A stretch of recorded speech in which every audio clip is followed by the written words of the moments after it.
elections, but we're also looking ahead to how we clean up some of what transpired in the before the 2022 elections. I think it's fair to say too that you all probably are now fully aware that there's great frustration with Americans and with this committee, with the way you act invincible, the way your employees act as if you're the invincible gods of the Silicon Valley.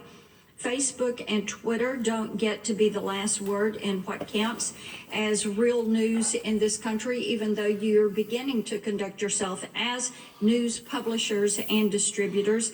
My colleagues and I have asked you all repeatedly through the years for greater transparency and to accept responsibility. You've chosen to do neither. So it is going to be up to us to change existing law and to hold you to account on behalf of the American people. Section 230, the reforms that we're going to put in place will take away this liability shield that you've turned into an opaque wall that you and your content moderators, whether they're algorithmic or human beings or a combination, are hiding behind.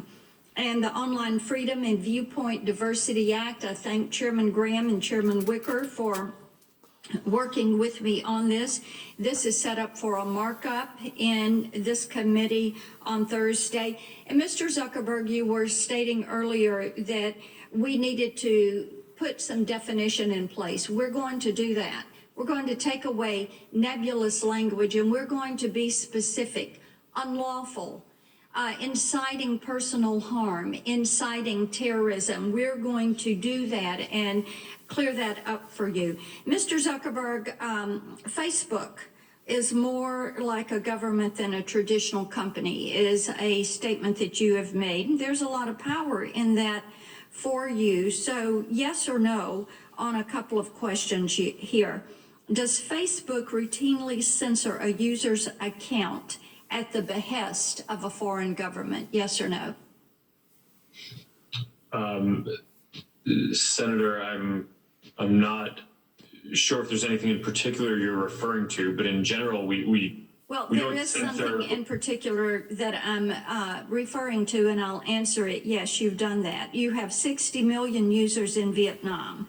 Of course, this is a communist regime. Under the orders of the Vietnamese government, did Facebook shut down and ban the account of a Vietnamese dissident because he criticized the government's land policy? Yes or no? Senator, I'm not familiar with all the details of that, but I believe that we may have done that, and that in general we try to follow the local law of different countries. And you kept him off for 3 months. In Turkey, does Facebook have an anti-blasphemy policy where it will take down photos of the Prophet Muhammad if the Turkish government orders it to do so?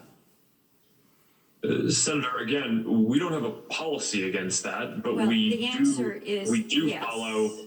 Well, we follow local laws. The answer is yes.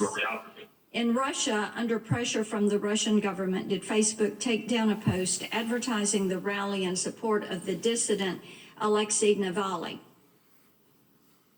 The answer is yes. I'll help you with that. Do you believe it's Facebook's duty to comply with state-sponsored censorship so it can keep operating, doing business, and selling ads in that country? Senator, in general, we try to comply with the laws in every country where we operate and do business. Okay, and I think that you prioritize profit over principle when you look at these countries, and also in communist China, which they have banned their citizens from you. You can't operate there.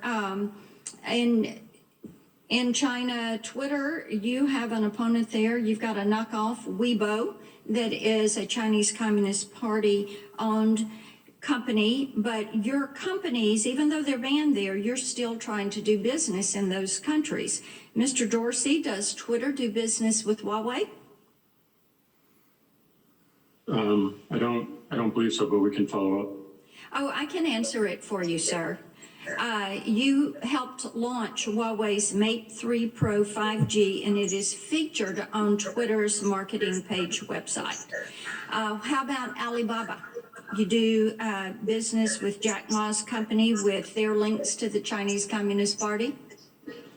If by business you mean allowing people to advertise on a platform. Your answer is yes. Mr. Zuckerberg, are you aware that last year China's top internet regulator agreed to spend over $800,000 for the communist mouthpiece, the People's Daily?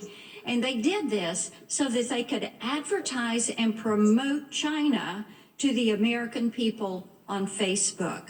The point of all of this, and the answer to that, Mr. Zuckerberg, whether you're aware or not, is you probably are, and you know that what they're doing is gaining access to this market. This is why we're going to keep a real close watch over what you all are doing with Libra and what you are doing with Square, because we see what has happened. It's important for us to protect people and to protect human rights. And your election, let me move to election content and that monitoring, because we do have concerns about some of the things that happened there. Mr. Zuckerberg, let me ask you this. Have you heard of the Trump Accountability Project? Senator, I'm not familiar with that. Okay, that is a project that is an attempt to blacklist Americans who have served in the Trump administration and to prohibit them from gaining future employment. Now, in communist China, in Putin's Russia, in totalitarian states, the government regularly will issue a blacklist on their enemies. Enemies of the state are banned from getting a job, and if their names fall on the blacklist, they are out.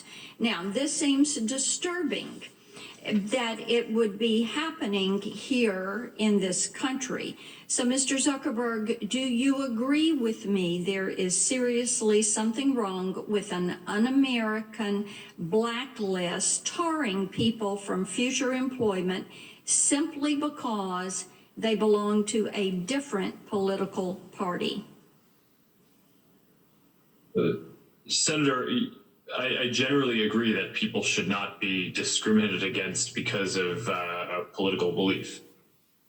Okay, that is a positive step. Now, on Facebook, I wrote in a post, and I'm quoting, "The Trump Accountability Project is the epitome of the cancel culture. Our nation has long benefited from robust political debate, and this effort to silence those who support our president is vile." As you can tell from this statement, nothing was said about the election or the results, either directly or indirectly.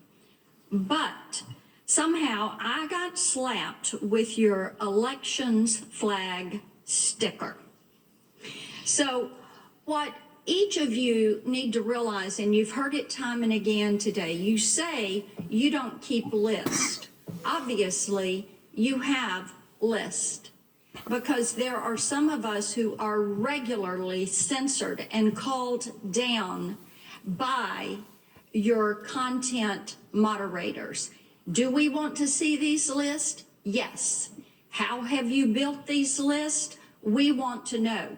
I would remind each of you, you are a Title I service. You are an information service. You are to be the new public square. But what you are doing with your power that you have derived, because federal law gave you the ability to stand up and grow without being hit by lawsuits, you have used this power to run amok. You have used it to silence conservatives. You have used it to build your list. You have used this power to act like you hold all the power, that you can make these decisions. You have driven this cancel culture because you have not called to account your moderators, you have refused to take responsibility for your employees and their actions, so thereby reining you in on the issues of privacy, data security, content moderation, liability protections, defining who is a publisher in the virtual space. That is up to us, because you have proven you do not have the will, the strength, the ability, and you will not accept the responsibility to do it for yourselves. I yield my time. Thank you very much, Senator Blackburn. To the two witnesses,